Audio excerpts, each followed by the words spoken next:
Over time, I'm going to be filming more videos about the 2010 Ducati Hypermotard 1100 Evo SP, mostly because not a lot of people have made videos about this because it's an old enough bike that GoPros and other cameras just generally weren't widely available at the time the bike came out. And so I'm going to be doing whatever work or things I do to the bike, I'm going to be making videos about it to hopefully make it easier for others. Today I'm going to show you how to install Evotech frame sliders in a 2010 Ducati Hypermotard Evo SP. It's a 13-year-old bike. I bought it last summer with super low miles, 728 on the clock. And I'm setting it up as a track bike. So I've got the latest Dunlop Q5S kind of sport performance tires. I've got Andriani Misano Evo cartridges, which I've replaced inside the forks. I've got a new spring in the back shock that's set up for my weight, and today I'm putting on some frame sliders. So one of the things that'll make this easier for you is if you have a jack, a service jack, I'd put it under the engine to support the weight. The pin that we're replacing is going to be right here. You can do it without putting a jack under it. There are a couple different ways to do that, such as using the main pin on the frame slider to push the old pin out. But if you have a jack, just put a little block of wood under it. Make sure that you're not hitting the oil filter, and it's pretty easy to just take the pressure off a little bit. That'll make things a lot easier. Next is you have to remove the frame plugs, which are these guys right here. These are basically just like a rubber stopper that keeps moisture out. They're pretty difficult to remove if they've been in there a while. These were OEM, so they'd been in there for 13 years. But I was able to just use my fingers and sort of pry around the edges, and that was easy enough. On the left-hand side of the bike, this Allen bolt is an 8mm, so you want to have an 8mm Allen wrench. Ideally, you need to have one that's deep enough so that you can reach it without touching the frame, which is nice. That one just clears. And then on the other side, this is a 15mm socket. I don't know if you can read that, but it's a 15mm socket, so that'll pop on here. And so once you've got those on, there's not a lot of force required to actually remove the old bolts, so we're going to do that.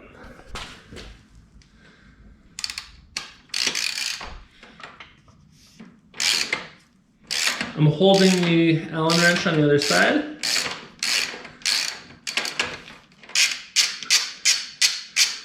That was pretty straightforward.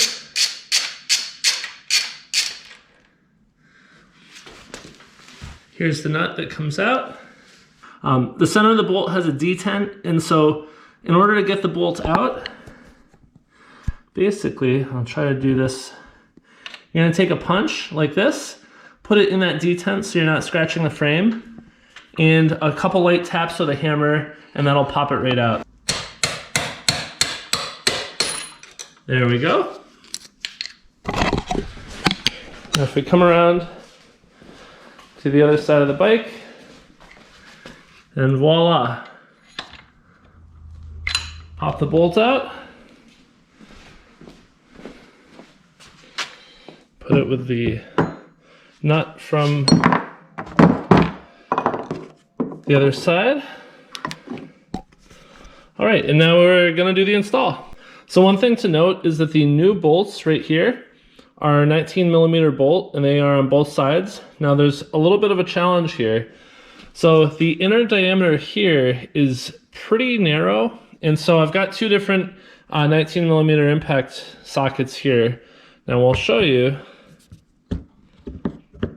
This one doesn't fit, so my deep socket doesn't fit. However, my short socket, and if we look, is just the littlest bit, if I make them the same height, is like imperceptibly smaller, and now they fit inside like that. So it's important to note that you need one that's a little bit thinner walls. These impact rated ones are probably a little bit too thick. I don't have a smaller 19mm with thinner walls. My regular socket set only goes up to 15. So one thing to keep in mind. All right, So the next step was to get the pin for the sliders in. You can see it is sticking out on both sides. Now, a couple things. It goes in pretty firmly, but you can go through. I took a piece of wood, and you can see I basically put it on the end, and I hammered lightly on that side. It didn't take a lot of force, but it was a two-hand thing. One of the things that was helpful was adjusting the jack up or down just a little bit to relieve pressure so it slides through nicely. The new pin here is the exact diameter of the hole through the frame, or rather the hole through the engine case. If you go to the stock one, you'll notice it tapers just a little ways in and tapers a little bit here. So the fact that this had a gap around it meant that it actually wasn't touching the engine except on the outsides. This one is the same diameter throughout, and this diameter is the same as that thicker part. And so this is actually gonna probably stiffen up the chassis just a little bit because it's gonna be touching the engine all the way through that pipe. The other thing to mention is you wanna measure like so. It's just a shade, it's like 3 1/16, maybe just shy of 3 1/8. Is you want to try to get it as even as you can. Same thing here, we're just a little bit over 3 inches, which is just about perfect. So next step, we're going to take our washer, our bolt, and our slider. We're going to pop those on both sides just finger tight. So take our frame slider, slide that on, and what you'll see is it goes in. It has a little bit of play in it. It doesn't want to be right against the frame. You're going to end up tightening this bolt down, so that won't be an issue. Put our washer in, and then put our bolt in. I can't really do much more than just get it started threaded by pressing on the end, but that's all right. We just want to get it kind of in place. Go do the same thing for the other side. All right, slide that boy on. Get our washer on there. And just start threading our bolt here. Now, one thing I'll mention is that it was not easy to come by this kit, this set. This was unused, and I found it on eBay. So I mentioned, this is a 13-year-old bike. I wanted something a little bit unique, a little bit different than what most people are gonna have at the track. And it certainly will be that, but they haven't made it for 13 years, and so aftermarket companies like Evotech, they don't make sliders for this anymore. You can get the replacement pucks, but you can't actually buy the kit. Now, the interesting thing is, from what I've read, the center bar that goes across is the same dimensions as the 821. So I haven't tested that myself, but apparently if you call Evotech, they may be able to help you out with sourcing one of these.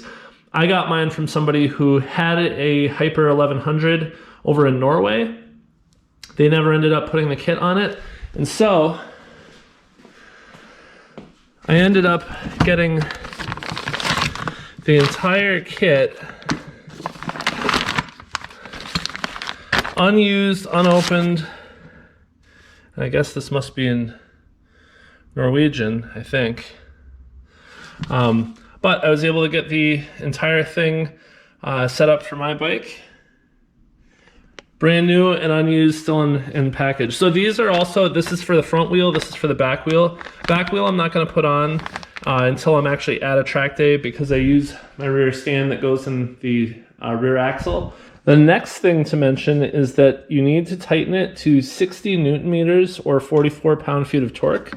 So you need to use a torque wrench. This one's old school, but it works just fine. So you need to go to 60, which is about here. And if you look, that lines up with 44 Newton meters of torque. So we put on an adapter. I've got my socket here for just the general tightening, and then we'll torque it to spec.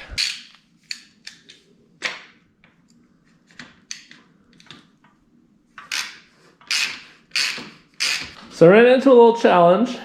I got my socket in on this side, But as I mentioned, my long socket was not fitting in. It turns out it's just the littlest bit more. So I was able, with my handy piece of wood, to push that in and get it seated over the nut. And so now I need to tighten things to the right torque. So what I've done is I've taken a couple 6x6 blocks of wood and put them under my second ratchet. And now I can tighten this to the appropriate torque. Now this type of torque wrench, it's important. See how it pivots on this center point? You need to keep it pivoted so it's not touching either side of the main kind of torque shaft. So you need to sort of balance it in the middle as you're going. And then as you can see, as I apply pressure, you can get it to the appropriate torque. And it does that by bending the main bar, and that bends at a very consistent rate. So we're gonna go to 44. So we got a little ways to go.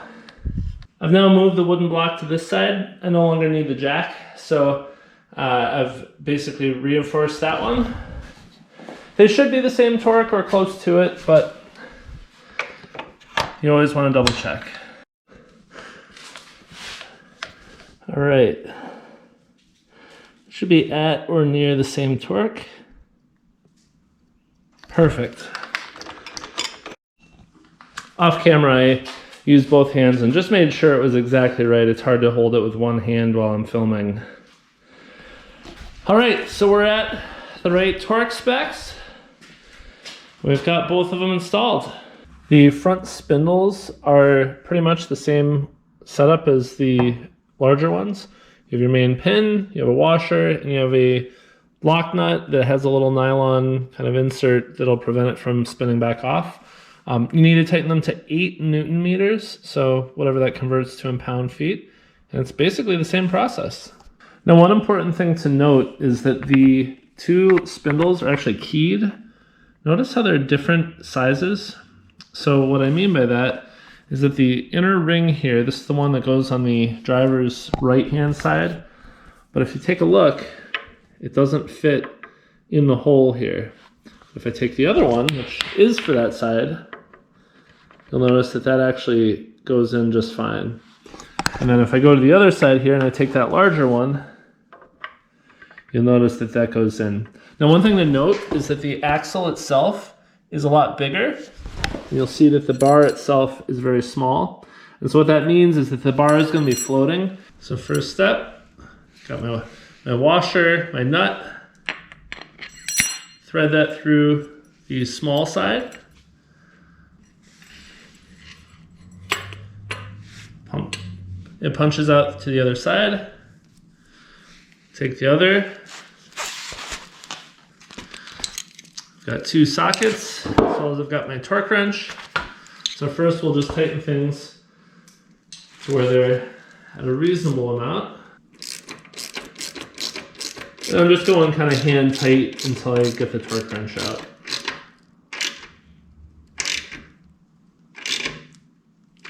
All right, put the socket on our torque wrench.